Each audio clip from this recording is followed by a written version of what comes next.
Hello! Hello! See you later, Baguio. Hi guys! Quick getaway nga ng mga mamshi to. Finally nga ay nakulayan na nga ang matagal ng bala. Kakalungkot nga lang dahil may emergency ang isang mamshi kaya hindi nga nakasama. Wishing nga sa susunod ba kompleto na.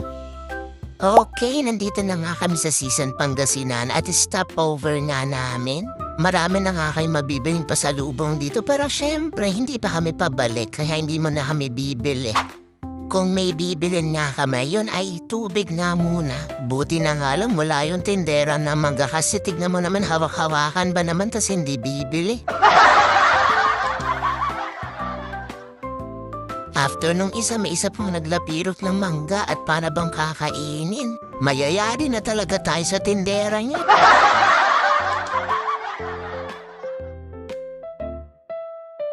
Wow! Time check, 4:30 a.m. Nakarating na nga kami dito sa Lion's Head. Okay, 1, 2, 3, smile! Ito talaga ang kinaganda pag hindi December ang pagpunta mo dito kasi ang konti ng tao. Parang mga inutusan ng bumili ng suka sa kanto ng mga nanay nila. Okay naman, nabiti ko na yung pinabibili yung suka. Isa lang talaga ang hiling namin ngayon na wag kulanin ang buong stay namin dito sa Baguio. Kasi nga ang Maynila ay inuulan na. Okay, ito na po yung first itinerary namin dito sa Baguio Cathedral. At syempre, para makapagpasalamat na rin kami at nakarating kami ng safe. Hello! Hindi talaga maboboring ang gala niya pag ganito ang kasama mo. At tinikpan na nga namin ang tahoy strawberry ni Kuya. Masarap nga pero medyo pricey. 50 pesos nga isang baso niya. Yan kasi ang kukumpleto ng mga gala niya pag nakakatikim ka ng pagkain sa ibang lugar. Oh, yeah. Pumasok muna kami sa loob at para mag-pray. Ang ganda na simbahan. Ang next itinerary naman namin ay dito sa Botanical Garden. Napaaga nga ang dating namin kaya naman sarado pa at hindi pa nagpapapasok. Kaya naman nag-video na muna kami sa paligid kasi napakaganda nga ng view dito. Saka maganda nga rin yung weather at ang langit hindi umiiyak. By the way, 2 days and 1 night pa lang in-avail namin dito. At exclusive tour nga ito sa amin kaya naman hawak din namin yung mga oras namin. Shout out pala kay Kuya Jeffrey na driver namin. Ang bait-bait talaga. Ang next itinerary namin ay dito sa The Mansion. Sabi nga nila ay pwede na nga dito makapasok. Kaya tatry na natin. Sana talaga makapasok kami.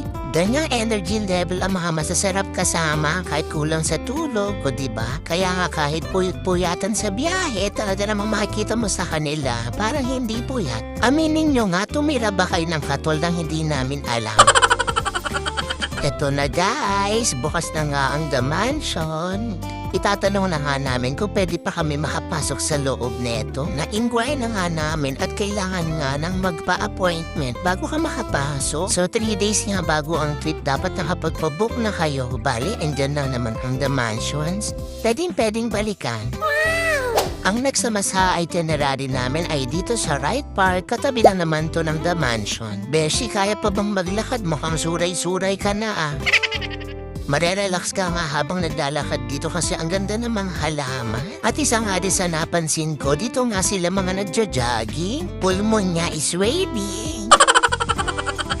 Wala talagang sinabi yung lamig dito sa pagpapawis nila. Naalala ko tuloy yung unang punta ko dito. Day tour lang talaga kami. Hindi nga kami joiners kaya bus lang ang sinakyan namin. Nakaya nga namin. Iba talaga ang lakas pagbata ka pa. Okay, ayan na nga. May nagsasabunutan na. Very good kayo, kids.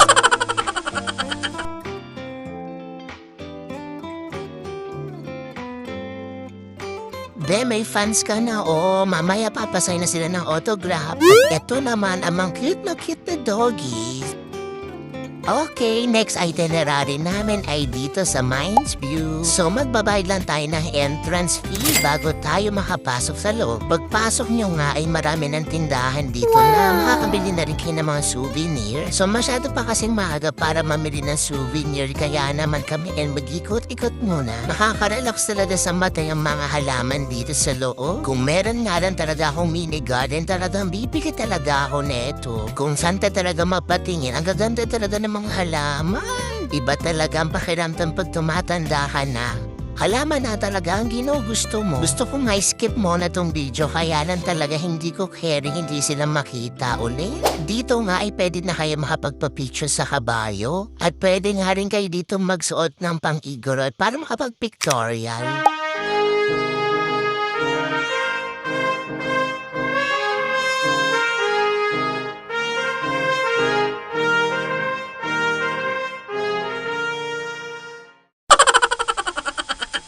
At ang next naman sa itinerary namin ay dito sa Shepherd's Gallery. Ito naman ay makakabili rin kayo ng ibang pasalubong dito like mga jars, mga sweets. Kaya nga sa pasalubong pala, mauubos natin ang anda nyo. At ang next sa itinerary namin ay dito sa Bamboo Sanctuary. Ngayon lang namin mapupuntahan to, kaya tara, let's explore. Wala nga talaga masyadong tao ngayon dito, kaya naman kami lang umakyat ngayong oras na to.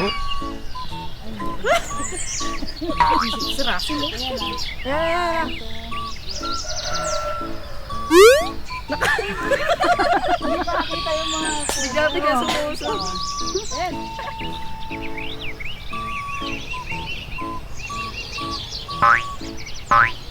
Ano AI na ba? Ang haba pa lang ito.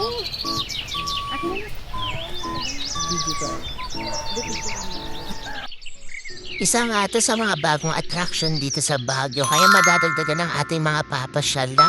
Kaya dapat talaga palakasin ang resistensya at mga tubo dahil nga hindi tayo pwedeng mapagod para ma-explore natin lahat dito. Sa paglalakad nga namin ay may makikita ka mga matatas at kakaibang uri na mga kawayan. Maganda talaga yung naisip nilang project na to para mapangalagaan na rin ang kalikasan.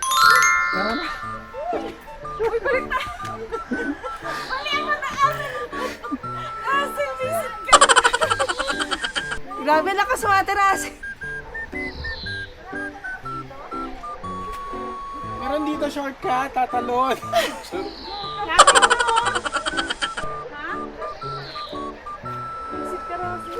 Andiyan na exit. Ang pangit mo mauna.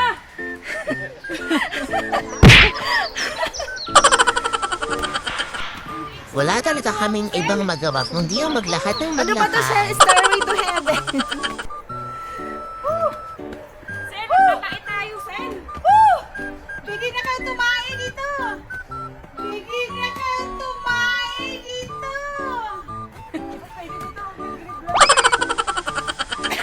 Tapos ano, wala lang ano, tapakan na lang.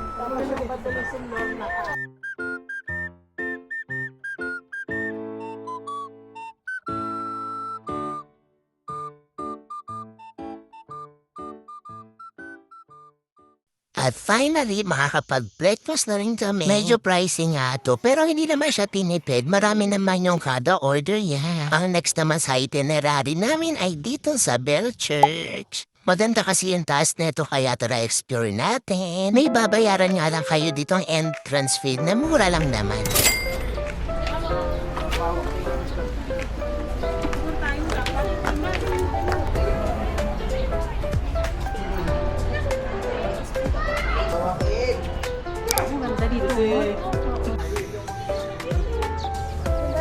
Solid siya po, ha?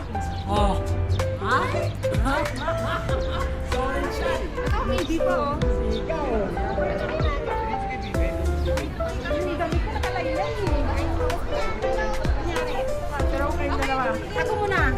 Dali na, kasi. Oo, ha? Aura, oh. Sa paterasa.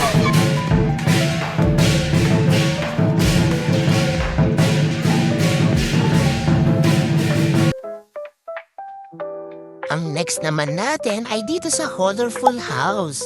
Isa na nga din ito sa itinerary natin na dinadayo ng mga turista. Kaya nga madalas na tanong paano nga nila naitayo yung mga bahay dyan na ganyan na itsura? Okay, Manay Jessica Sago, it's your turn to shine na para i-cover mo ang colorful house. At syempre, hindi pwedeng siya lang. May katandem po yan. Ayan o, si Manay Mayora.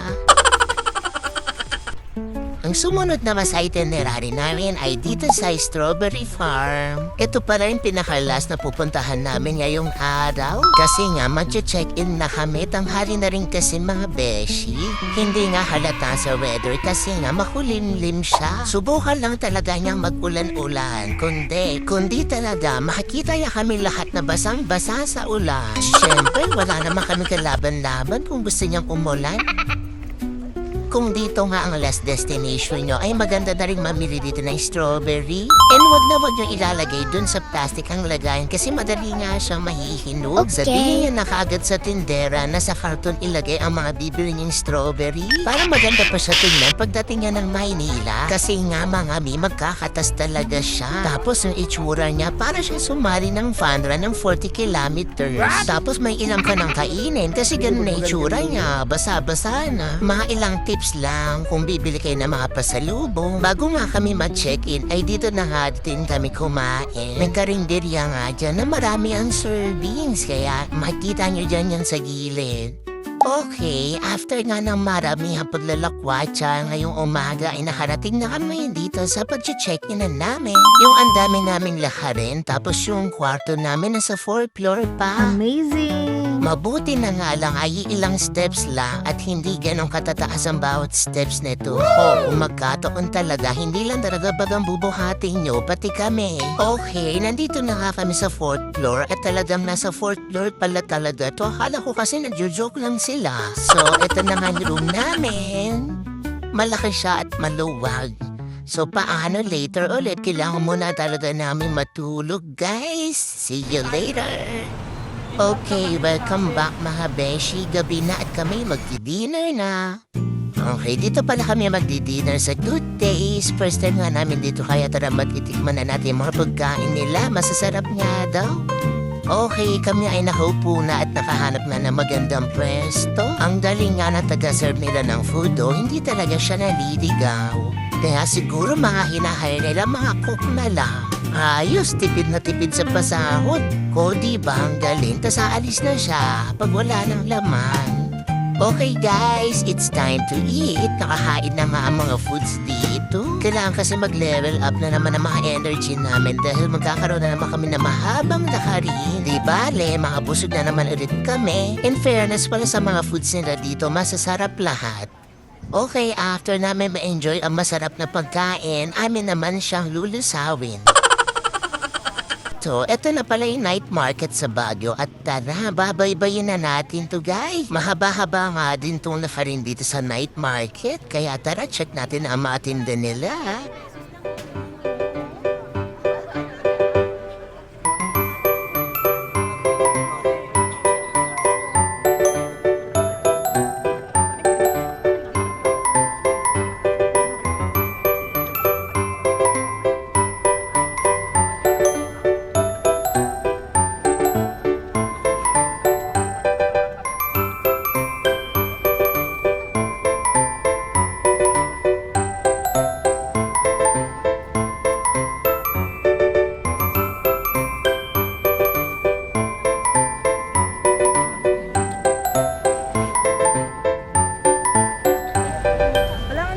Okay, after namin sa ukay-ukay, syempre dito na tayo sa paborito natin mga pagkain. Alam mo yung busog na busog ka naman, pero parang hindi ka pa rin full nung nandito ka na. Ay nako, naghahanap pa rin talaga ako ng pwedeng manguya-nguya.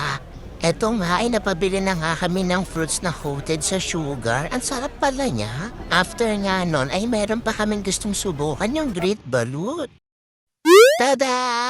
O, diba? Andito na kami sa grilled balut. Ang bango-bango niya kasi. Ang sarap makarami neto. Kaso nga lang, dadami din ang hilo mo pag nakarami ka neto. Siyempre, mga good girls kami, kaya isa lang ang bibili naming balot. O, ba't parang hindi ka happy na isa lang? Siguro gusto mo tatlo, no?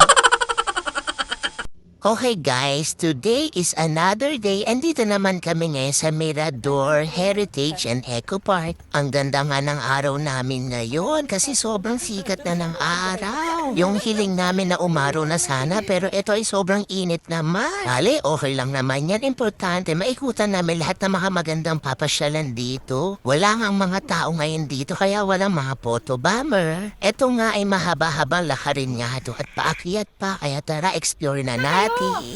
Yung kakapasok lang namin ay naligaw na agad kami. Ang aga-aga naman namin maingkanto. Sige ate Anasa, ikaw na manguna ay kami ay susunod This lang. way. Ano yung nakalagay? Eh, no? Dirasan, pangunahan mo.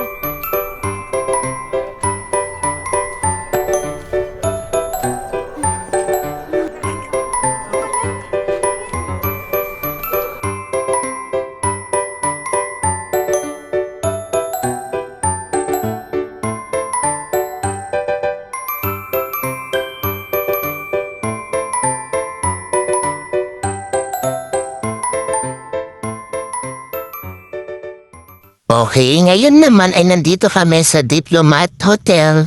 Haunted nga daw to kaya tara ah. Kahit nga saan kami mapadpad kay haunted man ito ay talaga hindi mapigil ang aming mga kakulitan. Kaya naman totoo ang kasabihan, huwag kang matakot sa tao. Ay, sa multo pala, sa tao ka matakot.